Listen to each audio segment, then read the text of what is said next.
नमस्कार। राधे राधे, जय हिंद। कैसे हैं आप सभी? मैं जितेंद्र सोनी स्वागत करता हूं आपका खान ग्लोबल स्टडीज के इस डिजिटल प्लेटफॉर्म पर। आशा है आप सभी लोग अच्छे होंगे, मस्त होंगे, बड़े ही आनंद के साथ आप अपनी तैयारी कर रहे होंगे। कैसे हैं आप? कैसी आपकी तैयारी चल रही है?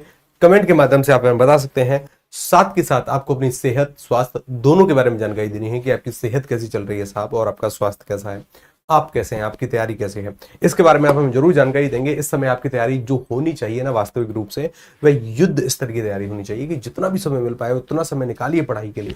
ठीक है, जितना समय हम निकाल सकते हैं उतना समय हमें निकालना है। कौन कौन है जी हमारे साथ, एक बार जरा मैं देख लूं।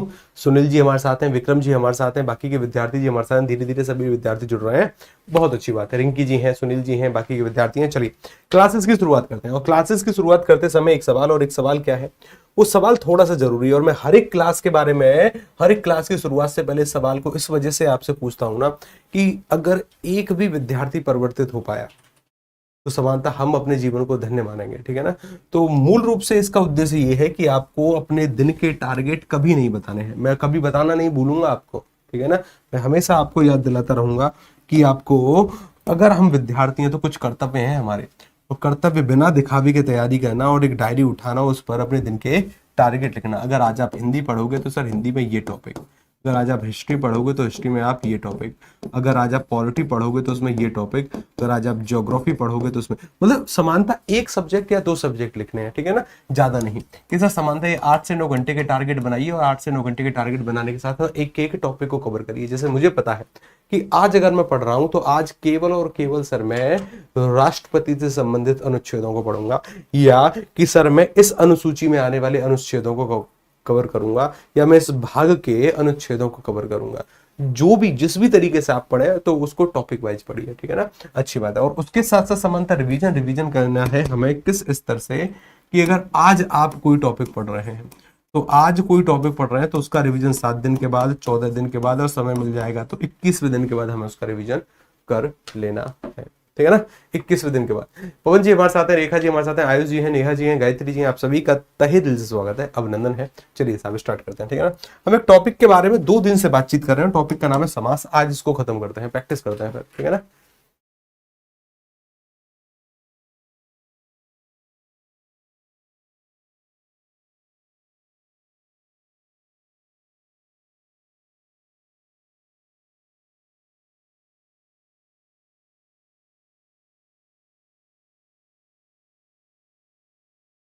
तो जरा, अब क्या वॉइस में कोई दिक्कत है क्या?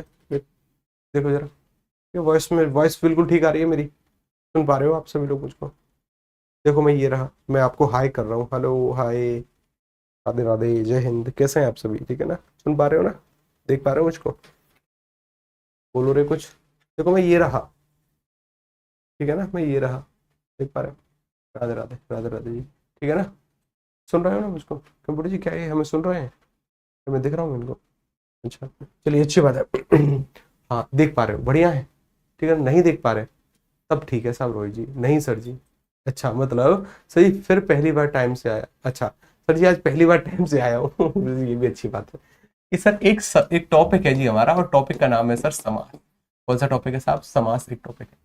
इस समास टॉपिक को लपेटता है। ठीक है ना? हमने बहुत सारी बातें जानी कि सर समास में अर्थ संकोच होता है, समास में समानता, अर्थ संकोचन के साथ साथ अर्थ विस्तार होता है, अर्थादेश होता है, समानता पद की प्रधानता होती है, और पद की प्रधानता के साथ साथ कल हमने एक समास के बारे में बातचीत करी, और समास था सर हमारा अव्ययी भाव समास। कौन सा समास था ये? कल सर एक समास के बारे में बातचीत करी थी, अव्ययी भाव समास। और अव्ययी भाव समास के बारे में 2 3 4 बातें थी, जैसे कि सर शब्दों की आवृत्ति होती है तो वहां अव्ययी भाव समास होता है।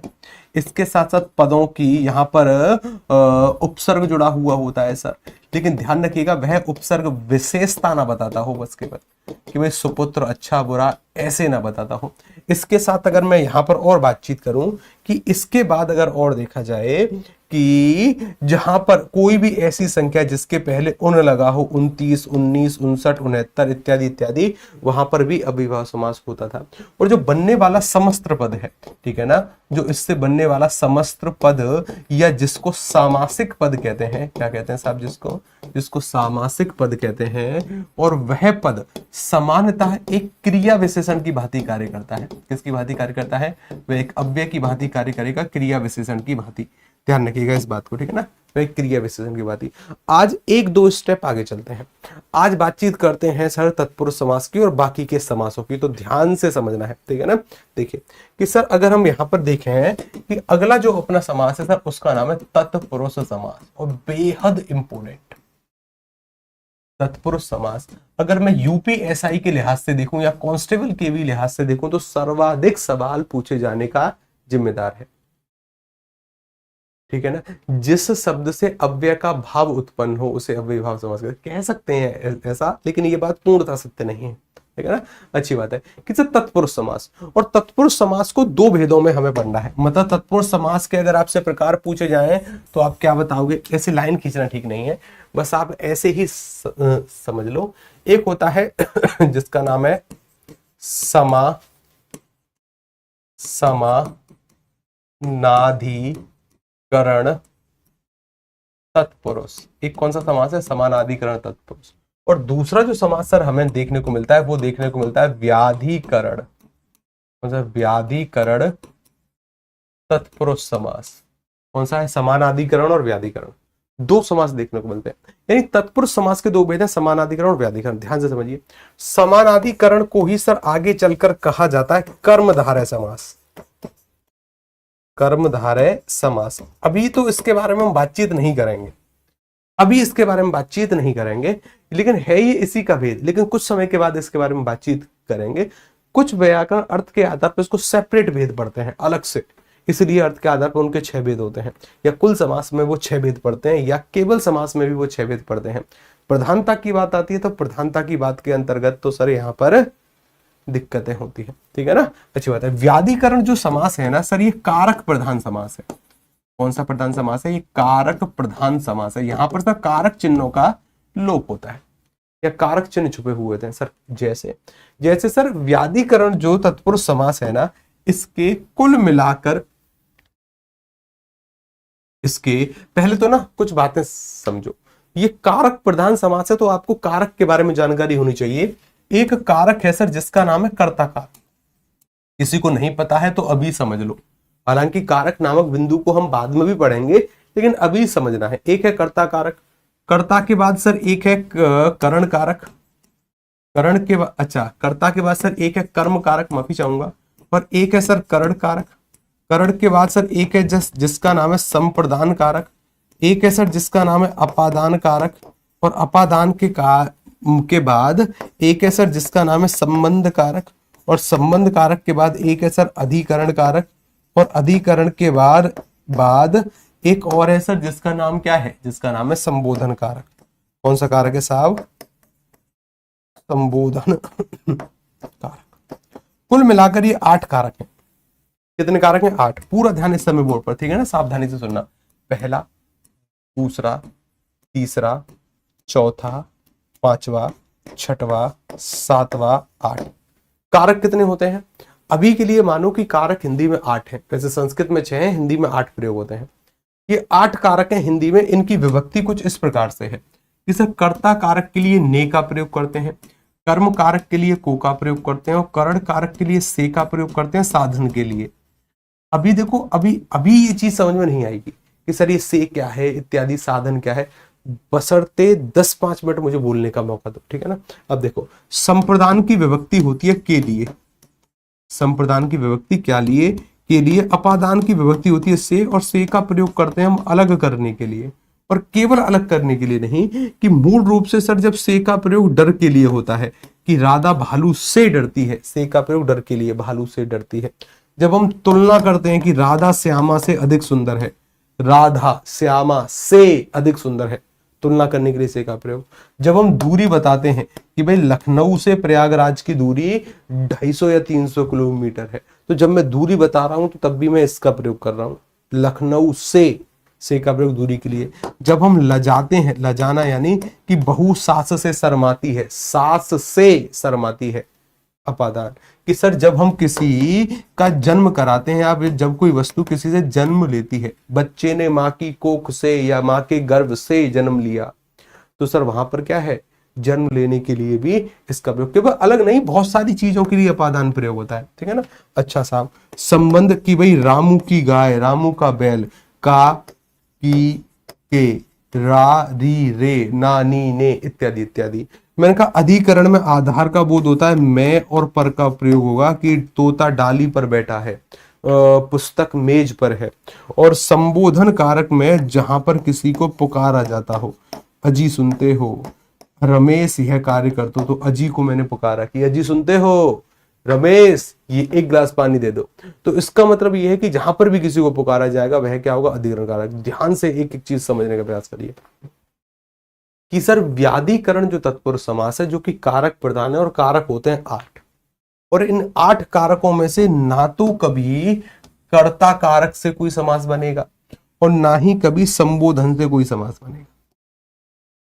छोटी सी बात ध्यान रखिए, यानी कि सर अगर मैं इस व्याधिकरण की बात करूं, कोई भी समास जिनमें इन 6 कारकों के बीच की कोई भी विभक्ति आ जाए या उसका लोप हो, तो वहां तत्पुरुष समास होता है। जैसे एक सवाल मैंने लिखा, एक सवाल साहब मैंने लिखा कि जैसे मैं लिखता हूं राजपुत्र, क्या लिखा मैंने, राजपुत्र, तो भाई इसके बीच में क्या आएगा, इसके बीच में ये आएगा सर राजा का पुत्र, क्या आएगा राजा।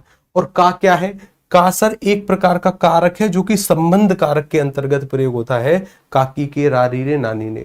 और जैसे ही मैं इनमें से कोई भी कारक चिन्ह इसके बीच में देख लूं, सीधा उत्तर होगा तत्पुरुष समास। सीधा उत्तर क्या होगा, तत्पुरुष समास।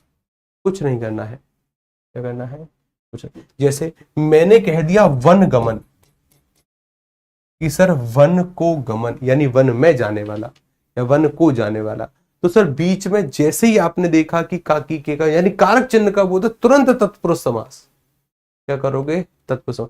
इस बात को ऐसे और अच्छे से समझने का प्रयास करिए। देखो एक बात अभी के लिए क्या मैं इसको साफ कर दूं क्योंकि हमें जगह चाहिए।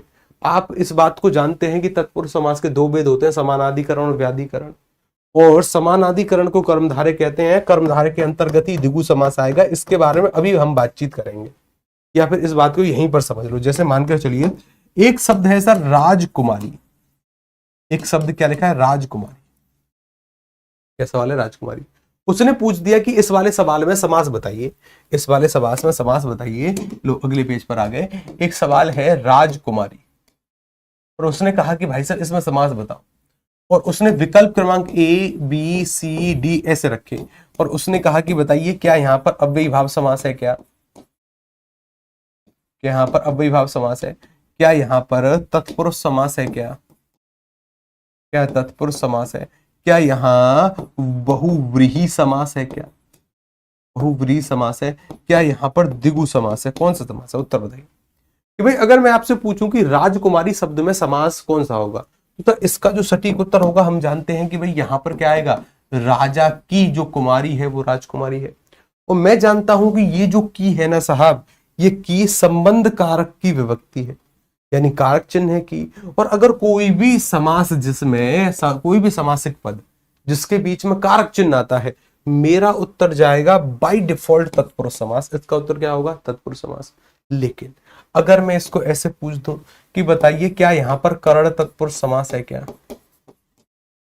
करण तत्पुरुष है, क्या यहां पर संप्रदान तत्पुरुष है, क्या संप्रदान तत्पुरुष समास है, क्या यहां पर अपादान तत्पुरुष है, क्या अपादान तत्पुरुष है, क्या यहां पर संबंध तत्पुरुष समास है, क्या। अब बताओ अब इसका उत्तर क्या होगा, अब इस वाले सवाल का उत्तर क्या होगा। कि मैंने कहा कि अगर मैंने राजकुमारी शब्द देखा तो मुझे पता है कि बीच में एक कारक चिन्ह आएगा की, और मैं जानता हूं कि यहां पर अब तत्पुरुष समास होगा।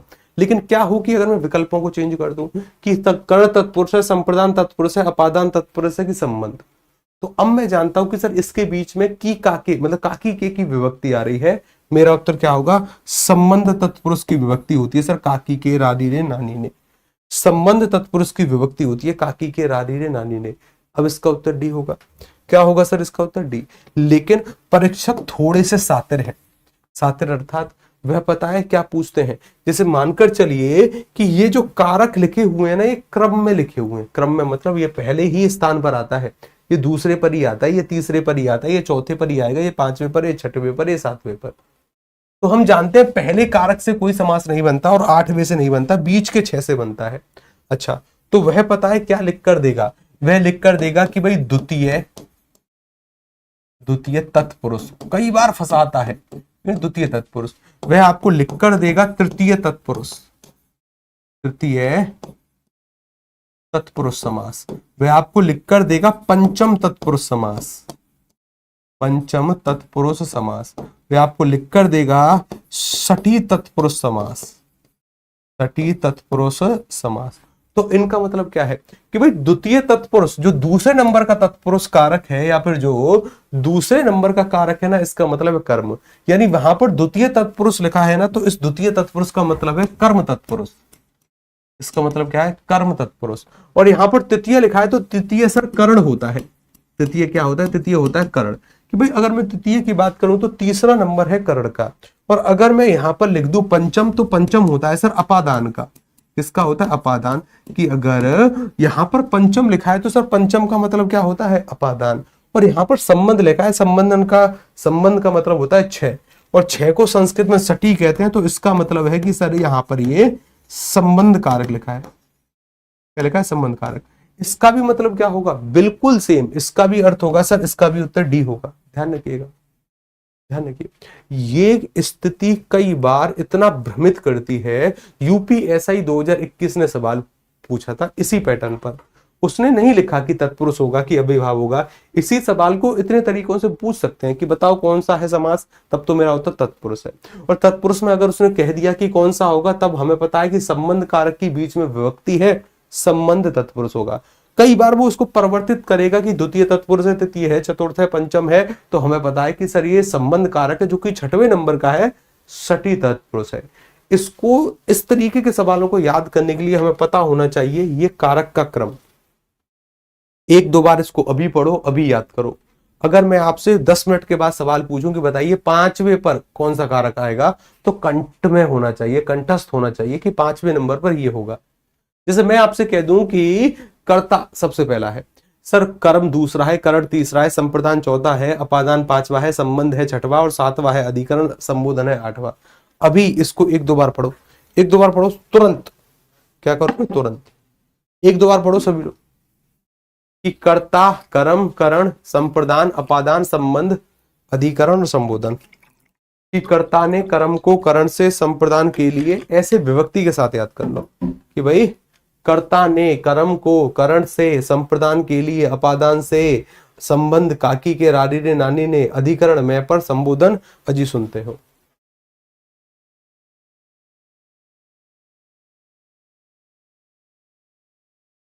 उत्तर बताइए, इसका सटीक उत्तर क्या होगा?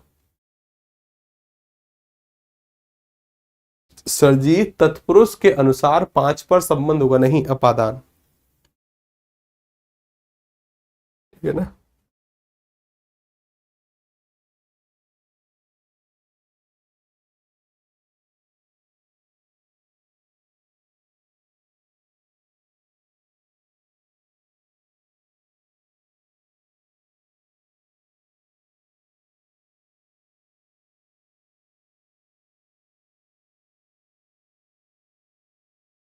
ठीक, ये बात सर जी याद हो गया। अच्छा मुझे बताइए, अच्छा देखो यहां पर ना बहुत सारे लोगों के दिमाग में ऐसी स्थिति आती है कि सर जी जब इसको हम प्रयोग ही नहीं करते तो क्या हम कर्म का नंबर 1 रख सकते हैं? क्योंकि ये तो प्रयोग ही नहीं होता, गलती से भी नहीं। कर्म जो कारक है ना, कारक में दूसरा स्थान है, इसलिए मैंने पूरे लिखे कि भाई पहला तो है, उससे तत्पुरुष समास कभी नहीं बनता। यूपीएसआई 2017, निम्नलिखित में से किस विभक्ति से तत्पुरुष समास नहीं बनता? निम्नलिखित में से किस कारक चिन्ह विभक्ति से तत्पुरुष समास नहीं बनता? कर्ता से नहीं बनता और संबोधन से। कर्ता से नहीं बनेगा और संबोधन से। तो सर कर्म की स्थिति होती है दूसरी, ये दूसरे नंबर का कारक है, तो द्वितीय तत्पुरुष का मतलब कर्म होगा। क्या होगा? कर्म। शुरुआत यहीं से होती है तत्पुरुष की, तो इसको पहला मानने की आवश्यकता नहीं, दूसरे नंबर का है। कि सर दूसरे पर कर्म, तीसरे पर करण, संप्रदान चौथा, अपादान पांचवा, संबंध छठवा, सातवां अधिकरण है और सातवां और आठवां क्या है? संबोधन। अच्छा मुझे बताइए, अच्छा मुझे आपको बताना है कि सातवें नंबर पर कौन सा कारक आता है? सटीक उत्तर बताओ, सातवें नंबर पर कौन सा कारक आएगा? अगर मैं कह दूं किसी विकल्प में लिखा है सप्तमी तत्पुरुष, सप्तमी तत्पुरुष लिखा है, तो इसका मतलब क्या है? सप्तमी तत्पुरुष का मतलब क्या है?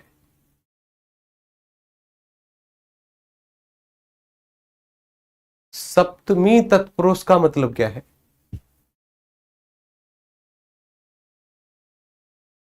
सर जी आप बड़े धोखेबाज हो, मेरी बुआ आपका वेट करती है पर आप आए नहीं। अमृता प्रजापति, क्या कह रहा हूं मैं आपका? अमृता प्रजापति जी कि सर जी मेरी बुआ आपका वेट कर रही है। देखो सुनो भाई साहब, इस क्लास का एक्सेस ना हमारी धर्मपत्नी के पास भी है, और गलती से अगर उन्होंने ये मैसेज पढ़ लिया, हालांकि है कुछ नहीं, लेकिन फिर भी अगर गलती से उन्होंने ये मैसेज पढ़ा ना, तो भाई साहब हमारे घर घर में नीला ड्रम भी है, ठीक है ना, हमारे घर में नीला ड्रम भी है। तो हो सकता है कि मैं वहां पर सिमटा हुआ पड़ा मिलूं सीमेंट के साथ, ठीक है ना। तो गलती से ऐसे कमेंट मत करना कि मुझे आफत आ जाए कि बताओ उनकी बुआ का और आपका क्या चक्कर है। तो भाई साहब हम बता ही नहीं पाएंगे, ठीक है ना, कि आपका आपके बुआ जी का और हमारा चक्कर क्या है। कोई चक्कर नहीं है, ठीक है ना। ध्यान रखिएगा कि गुरुजी हमारी बुआ वेट कर रही है और आप आए नहीं, सुधर जाओ रे तुम लोग, ठीक है ना। ध्यान रखो कि सप्तमी तत्व इसका मतलब है अधिकरण। क्या मतलब है इसका? अधिकरण है, ठीक है जी। इसका मतलब क्या है? अधिकरण इसका मतलब है, ठीक है ना, कि कहीं लपेट पा दो हमें, ठीक है ना, कि गुरुजी बुआ जी वेट कर रही हैं, और जब मैं घर जाऊंगा ना तो भाई साहब पूछो ही मत, फिर तो क्या हालत होगी। सर जी रोज ताना मिलेगा, जाओ बुआ के साथ। हाँ बस यही तो बात है, अगर कुछ भी मेरे से गलत काम हो गया तो फिर तो सुनो डेली ताना, जाओ बुआ के पास जाओ, बुआ की याद आ रही होगी, तभी तो ये काम गलत हुआ है। भाई साहब ऐसा मत करिए रे, ठीक है ना। ऐसा अगर आपने किया ना तो समानता फिर ये क्लास कैसे होगी आपकी, ठीक है ना। अधिकरण होगा, हाँ अधिकरण होगा। नहीं कोई तो चक्कर है गुरु, हाँ बिल्कुल ऐसे ही सवाल होते हैं, कोई तो चक्कर है, ठीक है ना, कोई तो चक्कर है। कोई चक्कर नहीं है, ठीक है ना, कोई चक्कर नहीं। सर जी चक्कर चला लीजिए, चक्कर चला ले, अरे सुधर जाओ रे, शादीशुदा मैं व्यक्ति हूँ और एक लड़की का पिता हूँ, तो चक्कर चलवाओगे तुम मेरा? सुधर जाओ रे, ठीक है, तुम पास में नहीं हो मेरे, ठीक है ना। अगर तुम पास में होते ना तो पता नहीं तुम्हारे साथ क्या होता। चक्कर चलवाओगे मेरा, हे भगवान। चलो जी आगे आ जाओ, और देखो चक्कर वाला हो यहाँ आ जाओ, ठीक है ना, ठीक है ना, यहाँ आ जाओ। गुरुजी के मन में लड्डू फूटा, लड्डू नहीं पता नहीं क्या क्या फूटा, ठीक है ना। लड्डू, कोई भी पुरुष अगर उसके सामने कोई ऐसी बात करे तो पुरुष तो पिघलते हैं साहब, ठीक है ना। ये बस सत्य है कि मन में लड्डू फूटते हैं, बहुत ज्यादा फूटते हैं कि बताओ यार, कि देखो किसी की बुआ हमारा इंतजार कर रही है कि यार क्या बात है, ठीक है ना। अरे कुछ तो है सर, हाँ हो सकता है सब, कुछ तो है, मन में लड्डू फूटा, ठीक है। चलो मरवा दोगे तुम मुझको, ठीक है ना, कि कहीं ना कहीं मैं भी किसी ना किसी खाई की गहराई नापता हुआ मिलूं, ठीक है ना, कि मैं भी किसी ना किसी खाई की गहराई नापता हुआ मिलूं, या किसी ना किसी नीले ड्रम में पैक मिलूं। फिर क्लास कैसे होगी है तुम्हारी। चलो देखो यहाँ पर आ जाओ। अच्छा मुझे एक और सवाल का उत्तर बताओ। मैंने कहा कि अगर मैंने लिखा है चौथे नंबर पर कौन सा कारक आता है? चौथे नंबर पर कौन सा कारक है? सर जी कल आप मुझे बोल रहे थे लकी हो जो आप लकी हो गए। हाँ गुरु जी सच्चाई सामने आ गई, सच्चाई सामने आ गई भाई साहब, पूछो मत, ठीक है ना। चुपचाप यहाँ पर आ जाओ, ठीक है ना। अरे सर सभी पुरुषों की बात मत करो, सभी पुरुषों की बात नहीं करें, चलो सर सभी पुरुषों की बात नहीं कर रहे। अच्छा अब लग रहा है कि दाल में कुछ काला है। अरे सर ने सच बोला, हाँ तो सच, ये तो सच ही है। जैसे मानकर चलो आपके पिताजी हैं और आप अपने पिताजी के सामने अपनी साली साहिबा की थोड़ी बहुत तारीफ करना, ध्यान रखना। अगर आपके पिताजी हैं तो आप अपनी मौसी की थोड़ी बहुत तारीफ करना, तो हो सकता है कि पिताजी के चेहरे पर ना हल्की सी स्माइल आ जाए। जैसे ही मौसी, मतलब आपकी जो मौसी होंगी उनकी तो साली साहिबा होंगी, और समाज में एक भ्रांति है कि साली आदि घरवाली होती है, तो समानता उनके चेहरे पर ना हल्की सी मुस्कुराहट आएगी। या फिर अगर आपके अंदर हिम्मत है या आप अपने पिताजी से थोड़ा बहुत तो अच्छे से बातचीत कर सकते हैं बिना किसी हिचक के तो उनसे बोलना कि पिताजी आपको मौसी कैसी लगती हैं। तो फिर उसके बाद की जो स्थिति है ना, उनके चेहरे के हाव भाव देखने का प्रयास करना मैं तो खूब करता हूँ। मैं अपने पिताजी से खूब पूछने का प्रयास करता हूँ कि पिताजी आपको मौसी कैसी लगती हैं।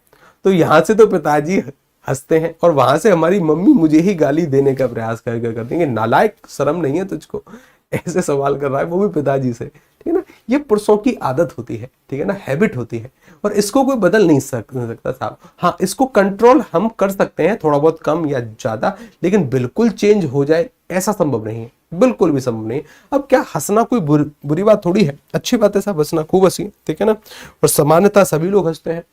अब जैसे ही आपने कहा कि गुरुजी मेरी बुआ जी आपका इंतजार कर रही हैं, अब देखो कौन नहीं हंसेगा, कि बताओ कोई तो है जो हमारा इंतजार कर रहा है, ठीक है। तो देखो अब आ जाओ चौथे पर, कौन सा आ जाएगा उत्तर बताओ। जैसे सर आपके आती है सर, मेरे तो पता नहीं क्या क्या आती है, ठीक है ना। तो सर जी चप्पल उठा लेते हैं, हाँ चप्पल उठा लेंगे। गुरुजी आपके बारे में, सर जी आप अपने आप को लकी समझो, बुआ पीछे पड़ी है। हाँ बुआ पीछे पड़ी है, ये बात सही है भाई साहब। हो सकता है कि किसी दिन फूफा जी पीछे पड़ जाए, अगर बुआ पीछे पड़ी है तो फूफा जी हमें खोज लेंगे। ये तुम्हारी इतनी हिम्मत। संप्रदान, चौथे पर कौन सा आ जाएगा, संप्रदान आ जाएगा, ठीक है ना, संप्रदान, ठीक है ना, संप्रदान। अब चलो चुपचाप से यहाँ पर आ जाओ, ठीक है। ये बात स्पष्ट हुई। अभी ना इससे संबंधित बहुत सारे एग्जाम्पल करेंगे। कोई भी शब्द जिसके बीच में के लिए चिन्ह आएगा, ठीक है ना, तो उसका मतलब क्या होगा, संप्रदान। कोई भी शब्द जिसका विग्रह करने पर बीच में से आएगा साधन के लिए, तो उसका मतलब क्या होगा, करण। कोई भी शब्द जिसके काकी के आएगा, मैं पर आएगा, तो इसका मतलब क्या होगा, अधिकरण होगा, ठीक है ना, ठीक है ना, इसका मतलब क्या होगा, ये हो जाएगा। अब देखो साहब आगे बढ़ते हैं, ठीक है ना, आगे बढ़ते हैं। तो समानाधिकरण तत्पुरुष को क्या कहते हैं, कर्मधारय समास, क्या कहते हैं, कर्मधारय। और कर्मधारय के अंतर्गत क्या आता है, दिगु, क्या आता है, दिगु। इसके बारे में तो लगभग अपनी राय स्पष्ट रखो कि सर ये कारक प्रधान समास है, और जब जब हम तत्पुरुष के बारे में बातचीत करेंगे तब तब हम इसी के बारे में बातचीत कर रहे होंगे, इसके बारे में नहीं। क्यों, क्योंकि बहुत सारे व्याकरण इसको अलग भेद मानते हैं, कर्मधारय समास। एक सवाल बना यूपी पुलिस एसआई में ही, उन्होंने पूछा कि कर्मधारय समास का उपनाम क्या है, या कि समानाधिकरण तत्पुरुष का एक और नाम क्या है, या इसका उपनाम क्या है, ठीक है ना। तो कर्मधारय समास को ही समानाधिकरण तत्पुरुष कहते हैं। या तत्पुरुष शब्द देखकर घबरा मत जाना, ठीक है ना, क्योंकि समानाधिकरण ही तत्पुरुष है। क्या मतलब, समानाधिकरण तत्पुरुष समास ही कर्मधारय समास है।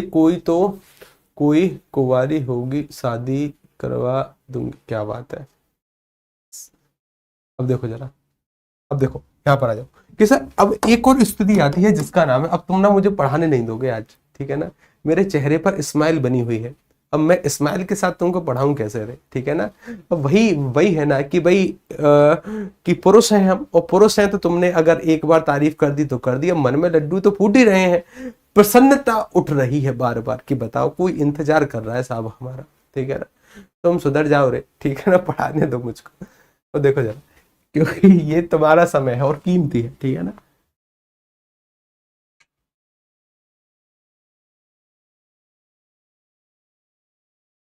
ठीक है, अब चलो यहाँ पर आ जाओ। अब देखो कि सर एक समास है, कौन सा, एक समास होता है सर हमारा कर्मधारय। कर्मधारय मतलब समानाधिकरण तत्पुरुष, ये उसी का भेद है, ठीक है, इसका भेद है सर, समानाधिकरण तत्पुरुष, समानाधिकरण तत्पुरुष, समानाधिकरण तत्पुरुष। भाई साहब मैं क्या करूं, मेरे मन में तो अब पता नहीं हिलोरें से उठ रही हैं, तुमने आज ये क्या कर दिया रे, ठीक है ना। अब मैं लिख कुछ रहा हूं और दिमाग में चल मेरे कुछ रहा है, ठीक है ना। और सोचो कि अगर ये गलती से क्लास हमारी मैडम जी ने देख ली, पता नहीं क्या हो जाएगा, भूचाल, ठीक है ना। सर जी वाह, वाह सर जी वाह, अरे सुधर जाओ रे, ठीक है ना। सर जी राठौड़ की बुआ है, अरे किसी की भी बुआ हो, ठीक है ना, अब किसी की भी बुआ हो। इस समानाधिकरण व्याधिकरण का मतलब बता दो सर इसका कोई, हाँ देखो, व्याधिकरण का मतलब ये है कि मूल रूप से जिसमें कुछ तत्व, किसी बाहरी तत्व की प्रधानता हो, ठीक है ना, जिसमें किसी बाहरी तत्व की प्रधानता हो। और समानाधिकरण का अर्थ यह है कि सर मूल रूप से जहां पर एक तरीके से तुलना हो, क्या हो? तुलना। अभी मैं इसके बारे में आऊंगा। तुलना मतलब या तो हो सकता है कि उपमेय उपमान या विशेषण विशेष्य के आधार पर हो, ठीक है ना, विशेष के आधार पर हो, ठीक है। अब देखो जरा यहां पर आ जाओ। अब देखो सुनो, समानाधिकरण तत्पुरुष, मूल रूप से इसका अर्थ है कि यहां पर सर एक तरीके से तुलना के लिए कुछ चीजें प्रयोग होंगी। तुलना मतलब सर इसका मतलब क्या है कि सर समानाधिकरण तत्पुरुष को ही हम कर्मधारय समास कहते हैं, और कर्मधारय समास की एक शॉर्ट ट्रिक है। कर्मधारय समास, कर्मधारय समास की एक शॉर्ट ट्रिक है कि सर इसके लिए एक शॉर्ट ट्रिक निकल कर आती है, कर्म है जो धारय के समान, और सबसे इंपॉर्टेंट शॉर्ट ट्रिक है। कर्म है जो, कर्म है जो धारय के समान, कर्म है जो धारय के समान, ठीक है ना, कर्म है जो धारय के समान। तो इसका मतलब क्या होगा? इसका मतलब ये होगा कि सर यहां पर कर्म है, कर्म के साथ सर ये धारय है, कर्म है और सर शिव उनके जानते हैं। हाँ जी, मैडम जी बोलेंगी ये सब करने आते हो यहाँ? हाँ ये बात तो सही है भाई साहब, अगर मैडम जी ने देख लिया ना तो यही बोलेंगी ये सब करने जाते हो, ठीक है ना, कि बताओ कौन है वो, कौन है वो कर्मजली। ऐसे ही बोलती हैं लड़कियां, कौन है वो मुझे बताओ, ठीक है मैं बात करूंगी उससे, ऐसे कुछ। कर्म है जो धारे के समान, तो सर हमें ये पता चलता है ये कर्म धारे है, और बीच में क्या आ जाता है? बीच में आ जाता है जो, और हैजो के साथ क्या आ जाता है? के समान, ठीक है ना, क्या आ जाता है? हैजो और के समान। तो कोई भी शब्द जिसके बीच में है जो आएगा या के समान आएगा तो मूल रूप से वहां पर कर्मधारय समास होगा। जैसे मैंने एक शब्द लिखा और शब्द ऐसा है सर, एक शब्द है नील गाय। क्या शब्द है? नील गाय। इसका समासिक विग्रह करके दिखाओ मुझे, समासिक विग्रह क्या होगा? तो आप कहोगे कि सर समासिक विग्रह में ऐसे हो सकता है, नीली है जो गाय। इसका समासिक विग्रह कैसे होगा? नीली है जो गाय। तो बीच में है जो आया, इसका मतलब यह है कि ये जो है ना, ये प्रदर्शित करता है विशेषण और विशेष्य के संबंध को। यानी एक तो शब्द ऐसा होगा जिसकी विशेषता बताई जाती है, जिसकी विशेषता बताई जाए उसे हम क्या कहते हैं? उसे हम कहते हैं विशेष्य। और जो शब्द विशेषता बताता है, जो शब्द विशेषता बताता है उसे हम कहते हैं विशेषण। जो शब्द विशेषता बताता है उसे हम क्या कहते हैं? उसे हम कहते हैं विशेषण। जो शब्द विशेषता बताएगा, विशेषता जो शब्द बताएगा उसे हम क्या कहेंगे? विशेषण कहेंगे, ठीक है जी। अच्छी बात है। जैसे मानकर चलिए कि मैंने यहाँ पर गाय की विशेषता बताई कि गाय नीली है, तो यहाँ पर ये जो गाय शब्द होगा ये क्या होगा कि सर गाय शब्द के बारे में ना, ये गाय है विशेष्य, ये गाय क्या है? ये गाय शब्द निकल गया विशेष्य, और ये जो नीली शब्द है ना ये होगा सर इसका विशेषण। ये क्या होगा? ये होगा इसका विशेषण, ठीक है ना। तो मूल रूप से यहाँ पर क्या होगा कि सर जी विशेषण। जैसे मैं लिख दूं क्या कि सर जी बुआ, और बुआ कैसी है? बुआ है सर जी सुंदर। बुआ कैसी है? बुआ है सुंदर। बुआ कैसी है? बुआ है सुंदर साहब। अच्छी बात है। तो ये जो बुआ शब्द होगा ये क्या होगा? ये बुआ शब्द होगा साहब, इस बुआ के बारे में बातचीत कर रहे हैं तो बुआ है सर विशेष्य, जिसकी विशेषता बताई जा रही है। और बुआ कैसी है? कोई अगर हमारे मन से पूछे तो हम तो कहेंगे कि साहब जिस भी विद्यार्थी ने कहा उसकी बुआ जी एकदम सुंदर है। कैसी है? सुंदर। ये सर जी सुंदर मतलब ये वाला जो शब्द होगा ना ये होगा विशेषण, ये वाला विशेषण शब्द है। यानी बुआ जी की विशेषता बताई जी, बुआ जी सुंदर है। ऐसा कोई भी शब्द जिसके बीच में है जो आ जाए तो है जो का मतलब ये होगा कि सर विशेषण और विशेष्य का संबंध है। ध्यान रखिएगा, इंपोर्टेंट है। ठीक है गुरुजी, बुआ दिमाग में छप गई, छप गई भाई साहब, पता नहीं क्या क्या हुआ, ठीक है ना। विशेष्य और ये विशेषण है, ठीक है। गुरुजी फिर बुआ मतलब सर बुआ गूंजी रही है, पूछो मत क्या क्या हो रहा है, ठीक है ना, कि विशेष है और ये विशेषण है। जो शब्द विशेषता बताता है वो विशेषण है, जिसकी विशेषता बताते हैं वो है विशेष्य। तो सर यहां पर ऐसा कुछ संबंध होगा, ठीक है। अच्छा मैं कह दूं, अगर मैं कह दूं अधमरा, क्या कह दूं मैं? अधमरा। तो देखो यूपीएसआई ने इसी वाले सवाल को पूछा, अधमरा को। क्या पूछा? अधमरा को। और हमसे पूछा कि बताइए इसमें कौन सा समास है। और अगर इसमें समास अगर हमसे पूछ ले तो सर इसका विभाजन कैसे होगा, विग्रह कैसे होगा? इसका विग्रह होगा कि सर आधा है जो मरा, आधा है जो मरा। और जैसे ही बीच में है जो आ जाएगा, क्या आ जाएगा? जैसे ही बीच में है जो आ जाएगा मुझे पता चल जाएगा कि सर जी ये विशेष्य और ये विशेषण। अगर ये विशेष्य और ये विशेषण है तो सर मैं इसकी विशेषता बता रहा हूं कि ये आधा मरा है। तो यहां पर मूल रूप से ये विशेष है। अगर इस पद में पूछ लेना आपसे कि बताइए किस पद की प्रधानता है, किस पद की प्रधानता है, तो इसमें उत्तर पद की प्रधानता है, क्योंकि तत्पुरुष समास के अंतर्गत आता है और तत्पुरुष समास का दूसरा पद प्रधान है। या फिर आप इससे कोई वाक्य बनाकर देख लो और दोनों पदों को प्रयोग करो, दूसरे पद की प्रधानता निकल कर यहां पर आएगी। ठीक है ना, आधा है जो मेरा। ठीक कि सर इसके साथ साथ हमने एक और भी तो चीज देखी कि सर कोई भी शब्द जिसके बीच में के समान आता है, के समान मतलब ध्यान रखिएगा मूल रूप से जो इसका उत्तर होगा ना वो कुछ इस आधार पर होता है कि यहां पर उपमेय और उपमान का संबंध होता है। उपमेय और उपमान, तो हम ऐसे कहते हैं ऐसा समासिक पद या तो जिनमें विशेषण विशेष का संबंध हो या उपमेय और उपमान का संबंध हो, उसे हम कहते हैं कर्मधारय समास। सर उपमेय किसे कहते हैं, अभी के लिए समझो, जब आगे अलंकार पढ़ेंगे ना तब इसको डिटेल में पढ़ेंगे। उपमेय कहते हैं जिसकी तुलना की जाती है, जिसकी तुलना की जाती है उसे हम कहते हैं उपमेय। और उपमान कहते हैं जिससे तुलना की जाती है, जिससे तुलना की जाती है, जिससे तुलना की जाती है। जैसे मैंने कहा कि भाई साहब बुआ जी चांद का टुकड़ा है, तो मैंने बुआ जी की तुलना करी चांद से, तो बुआ जी कौन हो गई, बुआ जी हो गई। सर इनकी तुलना कर रहा हूं तो बुआ जी हैं उपमेय, और बुआ जी की तुलना हो रही है चांद से कि बुआ जी कैसी हैं, चांद का टुकड़ा। तो ये जो चांद है ना इससे तुलना कर रहा हूं तो ये कौन होगा, ये हो जाएगा उपमान। तो मूल रूप से ऐसा कोई शब्द जिसमें उपमेय और उपमान का संबंध होता हो। उपमेय यानी जिसकी तुलना, उपमान मतलब जिससे तुलना। जैसे यूपीएसआई का ही एक सवाल है चंद्रमुखी, क्या सवाल है, चंद्रमुखी। देखो मैं आपको एक सवाल दिखाऊं, अगर यहां पर मुझे दिखता है तो ये देखो, ये यूपीएसआई ने 21 में पूछा, ठीक है ना, एक सवाल पूछा चंद्रमुखी, लेकिन मेरा व्यक्तिगत मत है कि ये वाला सवाल गलत था, ठीक है ना, गलत सवाल था। इसे बुआ निकल गई, बुआ तो भाई साहब एकदम फॉर्म में चल रही है बुआ, ठीक है ना, कि एक सवाल था चंद्रमुखी। मूल रूप से इस वाले समास में, इस वाले शब्द में कोई दूसरा समास होगा, लेकिन आयोग ने इसका उत्तर क्या माना मैं आपको बता रहा हूं। देखो कि अगर ये ऐसा शब्द होता, कैसा शब्द होता, चंद्रमुख, क्या शब्द होता, चंद्रमुख। तो चंद्रमुख का मतलब होता है कि सर चंद्र के समान मुख, तो सर चंद्र के समान मुख।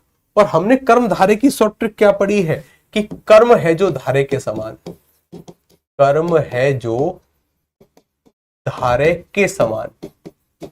और हमें यह पता चला ये तो सर विशेषण विशेष का संबंध बताता है, ये बताता है उपमेय और उपमान का, ये बताता है उपमेय और उपमान का संबंध। के समान अगर आ जाए तो सर इनके बीच में के समान आ रहा है कि मुख चंद्र के समान है। इसकी तुलना कर रहा हूं किससे, चंद्र से, मुख की तुलना हो रही है चंद्र से। तो मूल रूप से सर यहां पर कर्मधारय समास होगा, कर्मधारय, ठीक है ना। लेकिन वहां पर एक समास है चंद्रमुखी, क्या है, चंद्रमुखी, कि सर चंद्रमुखी, इस वाले शब्द का ऐसे विभाजन हो सकता है कि जिसका मुंह चंद्र के समान हो, जिसका मुंह चंद्र के समान हो। तो सर ये कोई तीसरा पद प्रधान होगा कि कोई एक ऐसी महिला की तारीफ कर दी है जिसका मुंह चंद्र के समान है। तो अब इसमें ना प्रायोरिटी पर जो उत्तर होगा वो होगा बहुब्रीहि समास।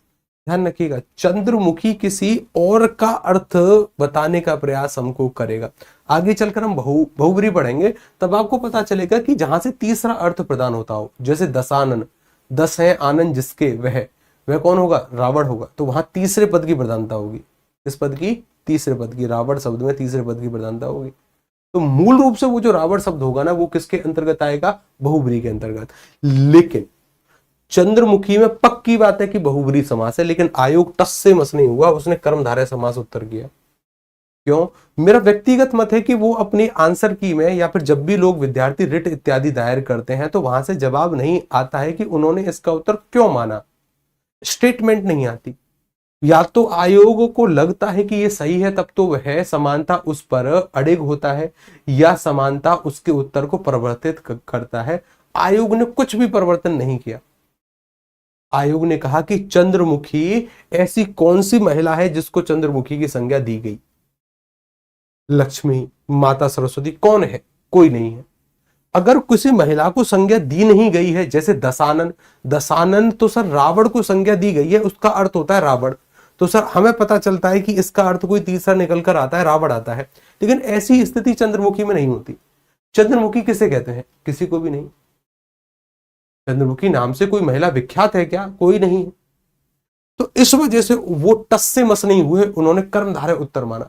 ये मेरा व्यक्तिगत मत है कि हो सकता है कि वो इस वजह से टस से मस ना हुए हों, लेकिन मैं आपको यकीन दिलाने का प्रयास कर रहा हूं कि अगर कोई अच्छी परीक्षा होती जो कि प्रतिष्ठित है, चंद्रमुखी में प्रायोरिटी पर मैं अभी भी बहुव्रीहि समास उत्तर करूंगा। मैं क्या उत्तर करूंगा? मैं उत्तर करूंगा बहुव्रीहि समास। क्यों? क्योंकि मुझे पता है चंद्रमुखी किसी महिला के बारे, किसी महिला की तारीफ के लिए शब्द आएगा। मानकर चलो कोई स्त्री वास्तव में बहुत सुंदर है, उसको हमने बोल दिया कि तुम तो चंद्रमुखी हो, मतलब तुम्हारा मुंह चंद्र के समान है। ना तो चंद्र इसका अर्थ होगा, ना ही मुख, कोई तीसरी महिला इसका अर्थ होगा जो सुंदरी है। ठीक है ना? तो मूल रूप से बहुव्रीहि मैं करूंगा उत्तर। लेकिन अगर सिर्फ आप यूपीएसआई की तैयारी कर रहे हो तो प्रीवियस ईयर को आधार मानकर आपको तो भाई इसका उत्तर क्या करना है? कर्मधारय। क्या करना है? कर्मधारय। क्यों? हमारे पास तथ्य रहेंगे या कुछ संदर्भ रहेगा कि आपकी ही एक प्रीवियस परीक्षा में इसका उत्तर बी माना गया। मैं आपके सामने हर स्थिति रखने का प्रयास कर रहा हूं। मैं ये भी आपको बताने का प्रयास कर रहा हूं कि अगर मैं किसी और परीक्षा में बैठूं तो मैं तो इसका उत्तर बहुव्रीहि करूंगा। लेकिन अगर मैं यूपीएसआई की परीक्षा में बैठने वाला हूं तो मेरा उत्तर कर्मधारय होगा। क्या उत्तर होगा? कर्मधारय। ये बात कितने लोगों को क्लियर हो गई? जरूरी बात है और इम्पोर्टेंट है। ठीक है ना? समानता ऐसी ही बातें किताबों में नहीं मिलती और ना ही कोई बताने का प्रयास करता है। मतभेद की स्थिति होती है।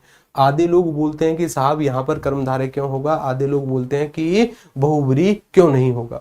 दोनों में युद्ध होता है। आपकी स्थिति क्लियर होनी चाहिए कि यूपीएसआई के लिए तो मैं यही करूंगा, लेकिन मुझे पता है कि यह शब्द चंद्रमुखी किसी और दूसरी महिला के बारे में बताने वाला शब्द है। अगर चंद्रमुख होता तो अब तो मैं कर्मधारय करूंगा ही, कि इसका अर्थ होता है कि जिसका मुख चंद्र के समान हो।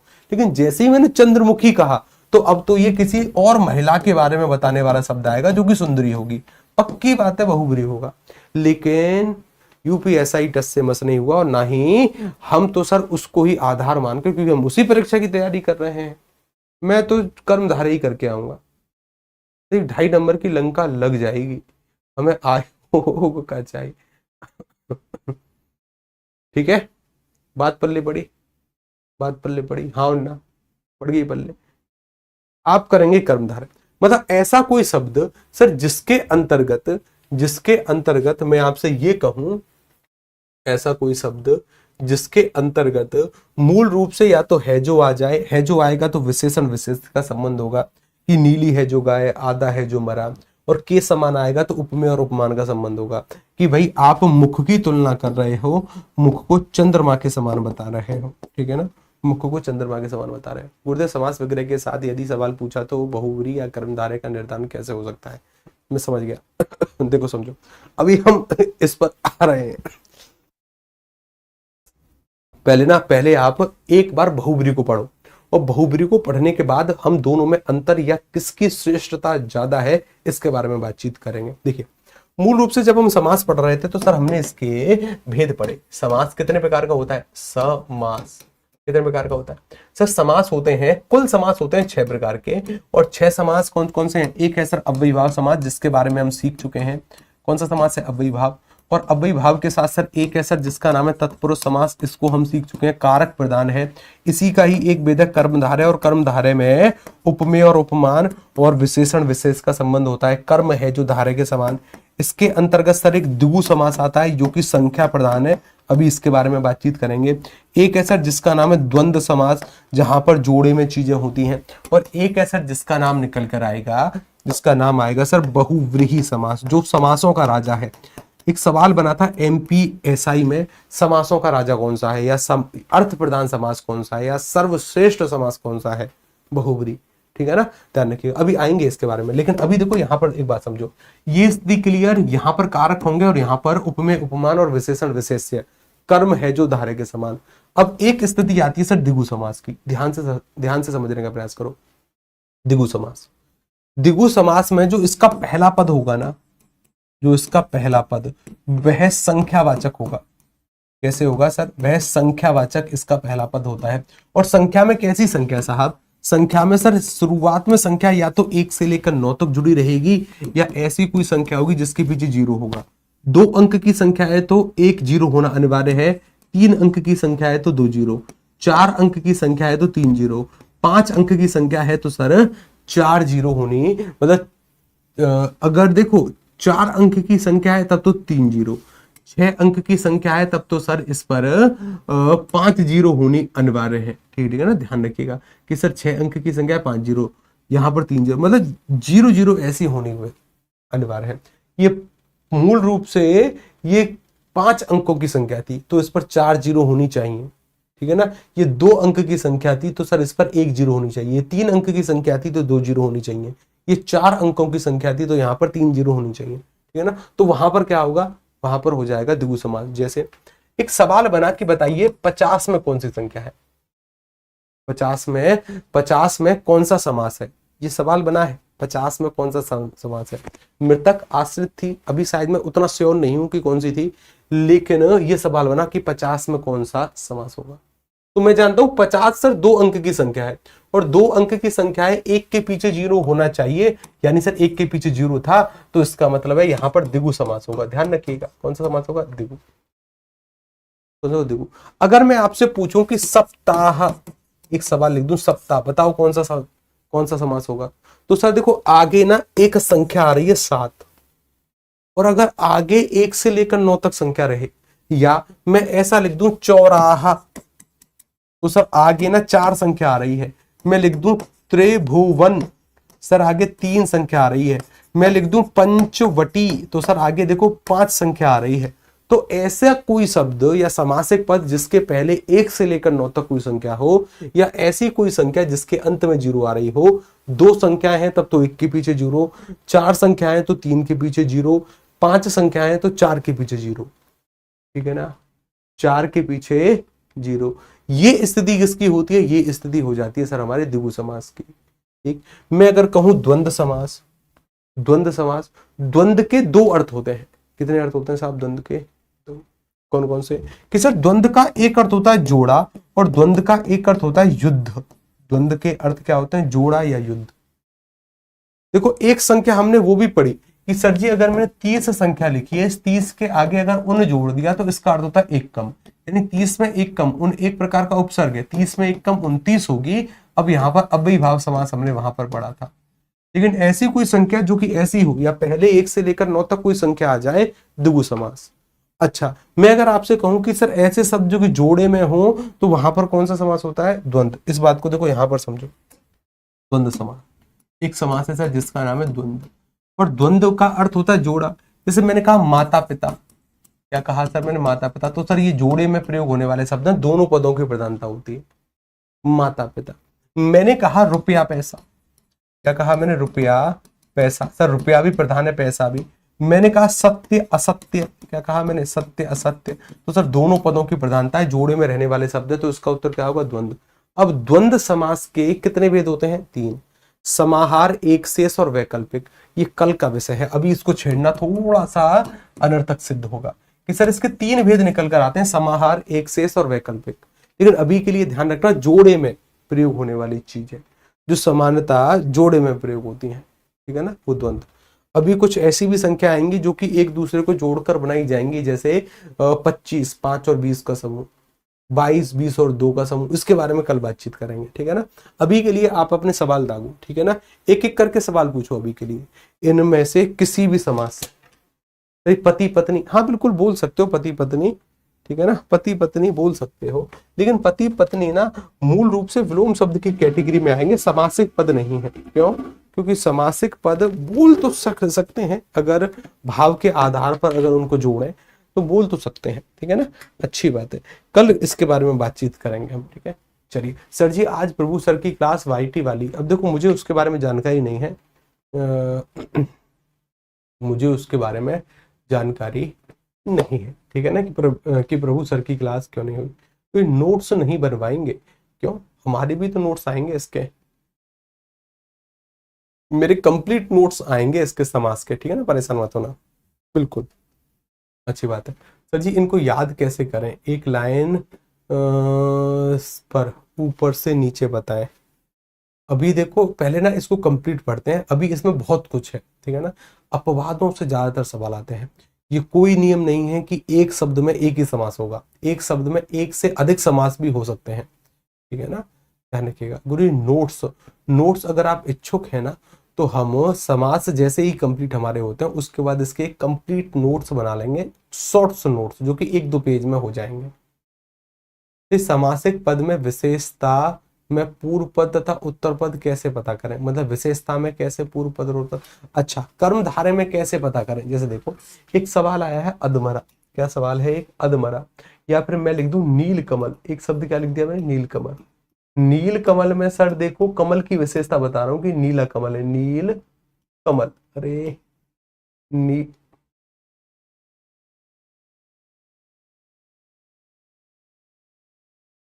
नील कमल। अब इससे ना एक वाक्य बनाओ, नील कमल से एक वाक्य बनाओ कि भाई मैं भगवान को नील कमल अर्पित करता हूं, मैं भगवान को नील कमल अर्पित करता हूं। तो क्या मैं भगवान को नीला अर्पित करता हूं कि मैं भगवान को कमल अर्पित करता हूं। तो मूल रूप से मैं भगवान को कमल ही तो अर्पित करता हूं। तो सर यहां पर जो पद की प्रधानता होगी दूसरे पद की होगी, यानी कमल पद की यहां पर सर प्रधानता निकल कर आएगी। किसकी आएगी साहब, कमल पद की सर यहां पर प्रधानता निकल कर आएगी। मूल रूप से मैं कमल अर्पित कर रहा हूं, ठीक है ना। तो यहाँ उत्तर पद की प्रधानता है, उत्तर पद की तो होगी ही, क्यों, क्योंकि ये तत्पुरुष समास के अंतर्गत आने वाला समास है और तत्पुरुष का उत्तर पद प्रदान होता है तो इसका भी उत्तर पद होगा। दिगु भी इसी के अंतर्गत आएगा तो दिगु का भी उत्तर पद प्रदान होगा, ठीक है ना। तो यह यूट्यूब पर निश्चयवाचक संख्या 5 बताए हैं सर, पहले आप 6 बताए थे। समुच्चयवाचक, अरे भगवान देखो सुनो, समुच्चयवाचक जो होता है ना वो अप्रत्यक्ष भेद है, ठीक है ना। उसको ही समुदायवाचक बोलते हैं, क्या बोलते हैं, उसको ही समुदायवाचक। इसके कितने भेद होते हैं, निश्चयवाचक के 5। कितने होते हैं, 5। कुछ कुछ व्याकरण है जो कि 6 मानते हैं, तो वो एक अलग आयाम है उनका, ठीक है ना। ऑफलाइन चलो पढ़ने, ऑफलाइन कहाँ पर चलोगे, कहाँ होगे। तो ये शुरू में समझ में आता है लेकिन बाद में भूलने लगते हैं, ये सभी के साथ होता है, ठीक है ना। थोड़ी बहुत कसरत इत्यादि हमें करनी चाहिए, ठीक है ना। चलिए फिर मिलते हैं आपसे कल, कल वाली क्लास में। तब तक के लिए नमस्कार, राधे राधे, जय श्री कृष्ण। और कल बुआ बुआ का नाम कोई नहीं लेगा, ठीक ठीक है ना। कि समानता चेहरे पर आती है स्माइल, और स्माइल अगर चेहरे पर आएगी ना तो जो सोच रहे होते हैं वो फिर सोच नहीं पाते हैं, ठीक है ना। समानता ध्यान रखिएगा, मन में लड्डू फूटता है। चलिए फिर मिलते हैं आपसे कल वाली क्लास में, तब तक के लिए राधे राधे, नमस्कार।